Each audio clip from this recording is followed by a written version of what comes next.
Maintenant que tu as vu qu'un marché était cyclique et que tu sais repérer des tendances haussières, baissières, mais également des ranges, on va pouvoir parler des différentes zones à tracer sur ton graphique. L'objectif va être de surligner toutes ces zones de prix intéressantes pour pouvoir agir directement à l'intérieur. Commençons par le retracement de Fibonacci, il va tout simplement se tracer sur un mouvement haussier ou baissier, donc pas de range. Ici nous avons un range, et ici nous avons un mouvement haussier.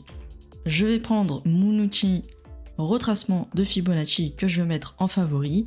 Pour pouvoir bien le positionner, il va falloir trouver le premier creux qui est à l'origine de toute cette montée. Si tu ne le vois pas encore à l'œil nu, tu peux également passer en mode ligne, et donc tu remarqueras que c'est bien ce creux qui est à l'origine du mouvement.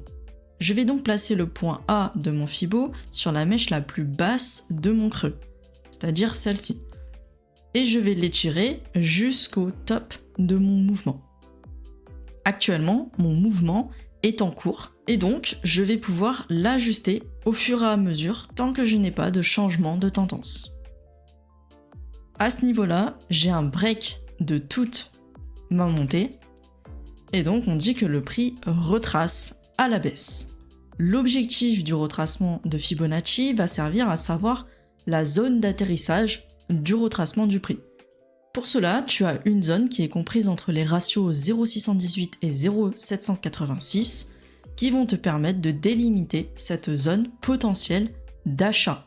Donc retiens bien, un retracement de Fibonacci tracé sur un mouvement haussier te donnera la zone potentielle de retournement pour pouvoir acheter. On peut effectuer la même chose sur un mouvement baissier. Ici, j'ai une baisse. Je vais donc pouvoir positionner le point A de mon retracement de Fibonacci sur la mèche la plus haute de mon sommet, qui est à l'origine de la baisse. Et je vais étirer jusqu'à trouver le point le plus bas de ce mouvement. J'ai donc tracé une zone où on attend les vendeurs cette fois-ci.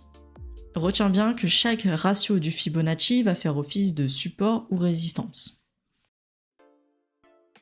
Maintenant, voyons l'imbalance. L'imbalance est une zone de déséquilibre entre les acheteurs et les vendeurs, et on peut également l'apercevoir dans un gap comme ceci. Tu retrouveras beaucoup de gaps lorsque tu es en bourse par exemple, ou en forêt, puisque ces marchés-là ferment pendant le week-end. Ce qui fait que la force du vendredi soir ne sera plus la même lundi matin. On a donc bien créé un déséquilibre dans notre prix, un déséquilibre qu'il va falloir combler pour pouvoir ensuite prendre une direction. Dans notre cas ici, si on se situe en dessous de cette imbalance et qu'on revient dedans, c'est pour tout simplement continuer notre baisse. Mais pas que, tu peux également tracer des imbalances finalement un petit peu partout, à chaque fois où le prix va beaucoup trop vite. Comme par exemple, l'écart créé entre ces deux mèches de bougies peuvent constituer une imbalance, car le prix, comme tu le vois sur cette bougie du milieu, est monté beaucoup trop vite. Et dans cet exemple, tu vois bien qu'on vient mécher directement dans la zone, puis ensuite on retourne le prix. Ici, je t'en ai également mis une autre. Là, on voit bien que le prix est revenu dans la zone, puis c'est retourné. Alors attention, ce n'est pas forcément toujours le cas. Évidemment, il y a toujours deux possibilités, hein. Soit on effectue notre retournement à l'intérieur, soit tout simplement on vient la traverser, comme sur cet exemple. Une fois qu'elle est traversée, tu vas pouvoir la mettre à la poubelle. Maintenant, voyons ce que c'est une Fair Value Gap. Eh bien, tout simplement, une Fair Value Gap est un type spécifique d'imbalance.